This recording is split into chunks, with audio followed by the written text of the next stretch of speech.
Bismillahirrahmanirrahim. Assalamu alaikum. Dear students, welcome to Superior Group of Colleges Learning Management System.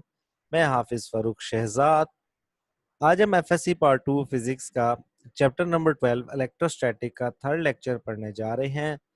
आज के lecture में हम application of electrostatics पढ़ेंगे, electric flux पढ़ेंगे और इलेक्ट्रिक फ्लक्स पढ़ेंगे through a surface enclosing a charge. तो application से स्टार्ट करते हैं। फर्स्ट एप्लीकेशन है फोटोकॉपी, यानी कि geography. The word geography is deduced from a Greek word xeros and graphs, which means dry writing. Greek word है geography, जिसको दो वर्ड से मिलाकर बनाया गया, xeros और ग्राफ से, जिसका मतलब है dry writing. The copying process is called xerography. जो टेक्निक है, जो प्रोसेस है, उस पूरे प्रोसेस को क्या कहते हैं? जीरोग्राफी कहते हैं। डेफिनेशन क्या है? It is a machine which is used to copied a document in paper form, कि जिसमें हम डॉक्यूमेंट्स को कॉपी करते हैं पेपर की फॉर्म में। डेली लाइफ में इस जीरोग्राफी को हम फोटोकॉपी मशीन भी कहते हैं। जो हम फोटोस्टेट वगैरह करवाते हैं, ये वही मशीन है। प्रिंसिपल इसका क्या है? It works on the principle of electrostatic, यानी कि चार्जेस इसके ऊपर डिफ्यूज किए जाते हैं। स्टैटिक चार्जेस होते हैं electric charge spread out on the drum of aluminium coated with selenium, that is photoconductor. Aluminium drum होता है जिसके ऊपर हम सिलीनियम मटेरियल लगाते हैं, जो कि फोटोकंडक्टर होता है। इसका कंस्ट्रक्शन देखते हैं इसकी। जो एक फोटोकॉपियर है या फिर जियोग्राफी है, उसकी जो हमारे पास इंटरनल डायग्राम है कुछ इस तरह से होती है। हमारे पास ड्रम है, वन बाय वन इसके पार्ट्स देखते हैं कि कौन कौन से इसके पार्ट्स हैं। सबसे पहले the glass screen on which paper is place to be copied. एक ग्लास प्लेट होती है, हम जहाँ देखते हैं कि जो फोटोकॉपियर है उसके ऊपर प्लेस करता है, जिस तरह यहाँ पर प्लेस हुई हुई है। सेकंड क्या होता है? Lens which is force the light. वो क्या करता है? उसको फोकस करता है और फोर्स करता है लाइट को डाउनवर्ड। यहाँ पर हम देख सकते हैं लेंस पड़ा हुआ है। थर्ड अ लैंप होता है। लैंप क्या करता है? उसको रोशनी प्रोवाइड करता है। हम देखते हैं जब फोटोकॉपी करता है तो एक लैंप है जो मूव करता है और उसकी इमेज को कॉपी कर लेता है। उसके बाद टोनर कार्ट्रिज होता है। टोनर कार्ट्रिज क्या करता है? जिसके अंदर इंक होती है, वो टोनर होता है, जो यहाँ पर हमें नजर आ रहा है। और फिफ्थ पे हमारे पास होता है एल्यूमिनियम ड्रम। जो सिलेंडर होता है, ये हमारे पास ये जो रोल सा नजर आ रहा है बड़ा, ये एल्यूमिनियम सिलेंडर है जिसके ऊपर सिलीनियम की कोटिंग की गई होती है। और एट द एंड हमारे पास हीटेड रोलर्स होते हैं, डिफ्यूजर टू ड्राई इंक। ये हीटेड रोलर्स का काम क्या होता है? ये उसको क्या कर देते हैं? इंक को ड्राई कर देते हैं। इसी वजह से इसको ड्राई कॉपी या ड्राई प्रिंटिंग कहते हैं। अब इसकी वर्किंग देखते हैं कि वर्क किस तरह से करता है। यहां से हम इसे डायग्राम से क्लियरली देख सकते हैं। फर्स्ट क्या है? ड्रम पॉजिटिवली चार्ज होता है। जो हमारे पास लिनियम ड्रम है, जब उसके ऊपर लाइट पड़ती है तो वो क्या हो जाता है? पॉजिटिवली चार्ज हो जाते हैं। फिर लाइट जो लैंप से पड़ती है वो कैंसिल कर देती है पॉजिटिव चार्ज को, और क्या कर देती है? एक रिप्लिका छोड़ देती है इमेज का। जब लाइट उसके ऊपर पास करती है तो जहां जहां से लाइट पास करती है वहां से वो कैंसिल आउट हो जाती है, और जहां से पास नहीं करती पेड़ से, वहां पर पॉजिटिव चार्ज बाकी रह जाता है। फिर हम देख सकते हैं ऊपर हमारे पास टोनर है। टोनर जी की जो इंक होती है वो नेगेटिवली चार्ज होती है और उसको स्प्रिंकल किया जाता है ड्रम के ऊपर। तो जितने नेगेटिव चार्ज होता है, जहां जहां पर पॉजिटिव चार्ज ड्रम के ऊपर होता है, वहां पर इंक जाके चिपक जाती है न्यूट्रलाइज्ड करने के लिए। फिर पॉजिटिवली चार्ज जो पेपर अट्रैक्ट कर लेता है उसको जाके पेपर के ऊपर वो लग जाती है। पेपर के ऊपर जब लगती है तो जो टोनर्स होते हैं फ्यूज कर देते हैं उसको, हीट को जो उसके ऊपर इंक होती है उसको ड्राई करके बाहर निकाल देते हैं। तो हम देखते हैं जब पेपर फोटोकॉपी बाहर हो निकल कर बाहर आता है तो वो हीट भी हुआ होता है। तो इस तरह से फोटोकॉपी या जियोग्राफी क्या करती है? काम करती है। नेक्स्ट हमारे पास है इंजेक्ट प्रिंटर। इंजेक्ट प्रिंटर क्या है? It is the device use to print the digital colour image on the paper. जो हम प्रिंटर यूज करते हैं, प्रिंसिपल क्या है? Inkjet printer is a type of printer which use the electric charge in its operation. वो electrostatic पे काम करता है। कंस्ट्रक्शन में इसके पास हमारे पास क्या है, ये हम डायग्राम देख सकते हैं, वन बाय वन देखते हैं। सबसे पहले हमारे पास होती है इंक सप्लाई। इंक सप्लाई करते हैं, इंक के बाद हमारे पास पंप होता है। पंप क्या करता है, इंक सप्लाई यानी कि यहां से लेकर नोजल को प्रोवाइड करता है। नोजल क्या करती है, उन ड्रॉप्स को चार्जिंग कैथोड तक या इलेक्ट्रोड्स तक वहां तक पहुंचा देती है। चार्जिंग इलेक्ट्रोड्स क्या करते हैं, उसको आगे ट्रांसफर करते हैं और उसको सरप्लस ड्रॉप बनाकर एक बम्बार्डमेंट करते हैं उसकी डिफ्लेक्शन प्लेट के ऊपर। और डिफ्लेक्शन प्लेट से क्या होता है, वो जाकर ड्रॉप्स आगे पेपर पर लग जाते हैं। रिमेनिंग एक सारी की सारी किधर चली जाती है, गटर यानी कि वेस्ट में चली जाती है और वहां से फिर रिसाइकल हो जाती है। ये तो थी कंस्ट्रक्शन। इसकी वर्किंग किस तरह से होती है हम इस डायग्राम से देखते हैं। यहाँ पर इंक रेजरवायर है, इंक रेजरवायर से हमारे पास यहाँ पंप में इंक आती है। इंक यहाँ से जाकर नोजल तक जाती है। नोजल से इंक क्या होती है, आगे चार्जिंग टनल तक जाती है। चार्जिंग टनल से डिफ्लेक्शन प्लेट पे आती है और डिफ्लेक्शन प्लेट आगे पेपर के ऊपर उसको थ्रो कर देता है और इमेज हमारे पास बन जाता है। रिमेनिंग इंक जो इस पेपर के ऊपर नहीं लगती क्योंकि यहाँ पर चार्ज नहीं होता, जहां जहां चार्ज होगा इंक सिर्फ वहां पर प्रिंट आउट होगा। रिमेनिंग क्या होती है, इस गटर में आ जाती है। तो मैंने जिस तरह अभी प्रीवियस डायग्राम में बनाया रिसाइकल हो जाती है। तो गटर के थ्रू वो वापस क्या आ जाती है, इंक रिटर्न लाइन, यहाँ से दोबारा इंक रेजरवायर में आ जाती है। इस तरह वो इंक वेस्ट नहीं होती है। अब हम बढ़ते हैं इलेक्ट्रिक फ्लक्स के बारे में कि इलेक्ट्रिक फ्लक्स क्या होता है। Electric flux is a measure of the total number of lines of force passing through a certain area. It is denoted by Greek letter phi. Total number of lines, electric field lines जब किसी certain area से गुजर रही होंगी तो हम उन lines को इलेक्ट्रिक फ्लक्स का नाम देंगे।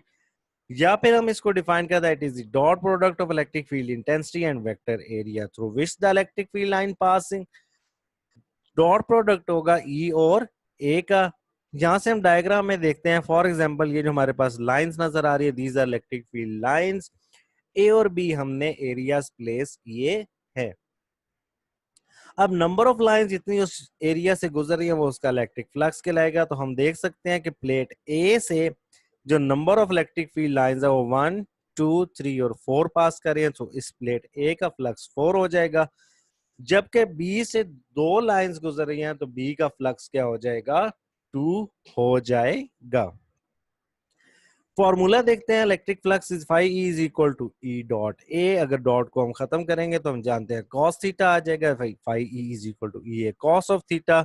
और यूनिट्स इसके क्या होंगे, न्यूटन मीटर स्क्वायर पर कूलम। ई के यूनिट हम जानते हैं न्यूटन पर कूलम होते हैं और एरिया साथ मल्टीप्लाई हो रहा है तो वो क्या हो जाएगा, न्यूटन मीटर स्क्वायर पर coulomb. It is a scalar quantity because it is the dot product. और हम जानते हैं डॉट प्रोडक्ट क्या होता है, स्केलर होता है।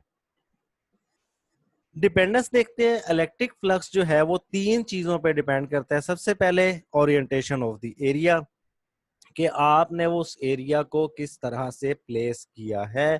Second, magnitude of the electric intensity. और थर्ड डिपेंड करता है एरिया ऑफ द सरफेस, कि ओरिएंटेशन क्या है वो हमें थीटा से पता चलेगी, मैग्नीट्यूड ऑफ इलेक्ट्रिसिटी इंटेंसिटी क्या है वो हमें ई से पता चलेगा, और सरफेस एरिया कितना है वो हमें ए से पता चलेगा।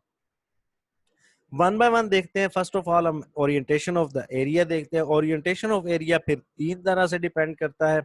फर्स्ट हम देखते हैं मैक्सिमम फ्लक्स, के फ्लक्स मैक्सिमम कब होगा। Area is held perpendicular to the electric lines of force, के अगर हम एरिया को परपेंडिकुलरली प्लेस करेंगे। अब यहाँ पर क्या है, जो एरिया है जो वो क्या है, परपेंडिकुलर है। हम देखते हैं where A perpendicular denotes that area is held perpendicular to the electric lines of forces।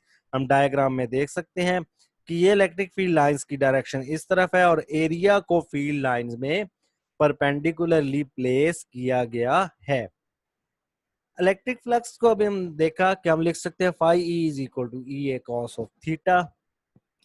Area perpendicular है बट उसका यूनिट एरिया जो है दैट इज पैरेलल। अगर हम इसको कंसीडर करें that is area that is parallel to the electric field, so theta will be 0। Phi E flux क्या हो जाएगा cos 0, और हम जानते हैं cos 0 1 होता है, so flux will be maximum. तो यहाँ पर हम दो तरह से एक्सप्लेन कर सकते हैं, when area is held perpendicular to the electric lines of forces flux is maximum, या हम कह सकते हैं कि when theta is 0 flux will be maximum. Second हम देखते हैं मिनिमम के लिए, area is held parallel to the electric lines of forces. जब हम क्या करेंगे, पैरेलल प्लेस करेंगे, तो ए पैरेलल किस चीज को रिप्रेजेंट कर रहा है, that area is parallel to the electric lines of force. Diagram में हम देखते हैं कि अब देखें एरिया जो है वो पैरेलल प्लेस किया गया है, लेकिन उसका यूनिट वेक्टर एरिया का इसके परपेंडिकुलर आ गया है। तो हम देखते हैं ई A cos of theta. Theta यहाँ पर क्या है हम जानते हैं, ई और ए के दरमियान हम यहाँ देख सकते हैं ये एंगल 90 बनेगा, तो cos 90 हम जानते हैं 0 होता है, so flux will be 0। Flux क्या हो जाएगा, मिनिमम। इस चीज को भी हम दो तरह से एक्सप्लेन कर सकते हैं, one area is placed parallel to the magnetic field, या theta is 90 flux will be minimum. याद रखिए हम डॉट प्रोडक्ट लेते हैं इलेक्ट्रिक फील्ड इंटेंसिटी और वेक्टर एरिया का। इस केस में वेक्टर एरिया क्या है, वो परपेंडिकुलर है, और एरिया क्या है, पैरेलल है। तो एरिया, वेक्टर एरिया परपेंडिकुलर होने की वजह से थीटा 90 हो गया, और फ्लक्स क्या हो गया, मिनिमम हो गया। लास्ट हम देखते हैं एट सर्टेन एंगल, किसी भी आर्बिट्रेरी एंगल पर, the vector area is neither perpendicular nor parallel to the electric line of force, but it is inclined at an angle theta with the lines. अब देख सकते हैं हम कि इलेक्ट्रिक फील्ड लाइंस की डायरेक्शन ये है, और जो एरिया उसकी डायरेक्शन ये है। अब ये ना पैरेलल है ना परपेंडिकुलर है, तो इस केस में the projection of area which is perpendicular to the electric lines of force, the area of point joining a cos theta। अब जो फ्लक्स होगा वो क्या होगा, a cos theta। जो प्रोजेक्शन होगा, ये प्रोजेक्शन डिफाइन करेगा कि फ्लक्स कितना होगा। तो phi e is equal to e dot a is equal to ea cos of theta। Dependence of electric flux, अब हम नेक्स्ट देखते हैं सेकंड, मैग्नीट्यूड ऑफ इलेक्ट्रिसिटी पे। मैग्नीट्यूड ऑफ इलेक्ट्रिक इंटेंसिटी क्या है, greater will be the value of electric intensity at the surface, greater will be the electric flux passing through it, and vice versa. Electric field intensity जितनी ज्यादा होगी flux उतना ज्यादा होगा, और electric field intensity जितनी कम होगी फ्लक्स उतना कम होगा। और लास्ट एरिया पे हम देखते हैं कि एरिया ऑफ द सरफेस पे कैसे करता है। तो larger will be the area of the surface, more will be the electric flux passing through it, और अगर ये कम होगा, एरिया स्मॉल होगा, तो फ्लक्स भी कम हो जाएगा। नेक्स्ट हम देखते हैं electric flux through a surface enclosing a charge. अगर किसी चार्ज को एनक्लोज किया हो गया हो सरफेस में, तो फ्लक्स क्या होगा, हम जानते हैं फ्लक्स होता है phi is equal to E dot A. For example हमारे पास ये एक आर्बिट्रेरी डायग्राम है, जो सरफेस हमने ली है, स्फीयर है, इसमें से फ्लक्स पास कर रहा है, जो हमने यहाँ पर चार्ज रखा है क्यू, और इस इलेक्ट्रिक फील्ड लाइन, जो इलेक्ट्रिक फील्ड इंटेंसिटी उसकी डायरेक्शन ये है, और उसका स्मॉल एरिया हमने कंसीडर किया डेल्टा ए। इस पूरे पाथ को हम छोटे छोटे एरियाज में डिवाइड कर लेंगे, इस तरह के हर स्मॉल एरिया फ्लैट बिहेव करे। इतना स्मॉल एरिया हमने कंसीडर करना है कि वो क्या नजर आए, फ्लैट नजर आए। तो अब हम देखते हैं कि जब हम उसको फ्लैट एरिया से हर पॉइंट से इलेक्ट्रिक फील्ड इंटेंसिटी कैलकुलेट करेंगे, the direction of vector area is along perpendicular to drawn outward to the corresponding path. The electric intensities at the center of each area vector area are, electric field intensity हर एक पर आ जाएगी E1, E2, E3, En। First area से E1 आ जाएगी, second से E2 आ गई, third से E3 आ गई, और N से En आ जाएगी। फर्स्ट जो एरिया हमने कंसीडर किया उसका फ्लक्स E1 डेल्टा A1 आ जाएगा, सेकंड का फ्लक्स E2 A2 आ जाएगा, और इसी तरह N जो फ्लक्स हो जाएगा वो En और डेल्टा An हो जाएगा। टोटल फ्लक्स के लिए हम क्या करेंगे, सारे के सारे फ्लक्स को ऐड कर देंगे, जितना हमने फ्लक्स निकाला है। जब सारे फ्लक्स को ऐड करेंगे वैल्यूज को, तो हम जानते हैं कि जो इलेक्ट्रिक फील्ड इंटेंसिटी है वो यूनिफॉर्म होगी, क्योंकि सेम चार्ज पड़ा हुआ है सबके लिए, एक ही चार्ज है, तो इलेक्ट्रिक फील्ड इंटेंसिटी सेम होगी। और हम एरियाज जितने भी कंसीडर किए उन सारों को ऐड कर लेंगे तो हमारे पास टोटल एरिया आ जाएगा। और एरिया ऑफ स्फीयर होता है 4πr²। इलेक्ट्रिक फील्ड इंटेंसिटी की वैल्यू हम E is equal to KQ/r², r put कर देंगे r²। तो K की वैल्यू को हमने मजीद एक्सपेंड कर लिया, दैट इज 4πε0। तो E की वैल्यू हमने पुट की Q 4πε0r²। अब यहां से हम देख सकते हैं कि 4π से कैंसल आउट हो जाएगा, r² से कैंसल आउट हो जाएगा, और जो रिमेनिंग बच जाएगा वो सिर्फ ε0 बच जाएगा। So flux through any close surface depend on the Q/ε0। इसका मतलब है जब कोई इनक्लोज चार्ज होगा तो उसके अंदर जो फ्लक्स होगा वो डिपेंड करेगा मैग्नीट्यूड ऑफ द चार्ज और परमिटिविटी पर, कि उससे टोटल फ्लक्स कितना होगा। Dependence of flux, total flux के देखते हैं कि जो टोटल फ्लक्स होगा वो किस किस की चीज के ऊपर डिपेंड करेगा। फॉर एग्जांपल हम एक आर्बिट्रेरी शेप कंसीडर करते हैं जिसमें हमने पॉजिटिव चार्ज प्लेस किया है। पॉजिटिव चार्ज की वजह से इलेक्ट्रिक फील्ड लाइंस आउटवर्ड होंगी जैसा कि हमें नजर आ रहा है। तो अब फ्लक्स किस पे डिपेंड करेगा? Total flux through a close surface does not depend upon the shape और geometry of the close surface. हमने देखा कि वो सिर्फ Q और ε0 यानी कि मैग्नीट्यूड ऑफ द चार्ज और परमिटिविटी पर डिपेंड करता है। वो शेप या ज्योमेट्री जिसमें चार्ज को रखा गया उसके ऊपर डिपेंड नहीं करता। और लास्ट में it only depends on the medium and the charge and close, जो भी हमने कंक्लूजन किया। तो सिर्फ मैग्नीट्यूड ऑफ चार्ज और जो मीडियम होगा उसके ऊपर फ्लक्स डिपेंड करेगा। हमारे पास फार्मूला है Q/ε0। हम इस फार्मूला से भी देख सकते हैं कि दो ही क्वांटिटी है जिसके ऊपर फ्लक्स डिपेंड कर रहा है।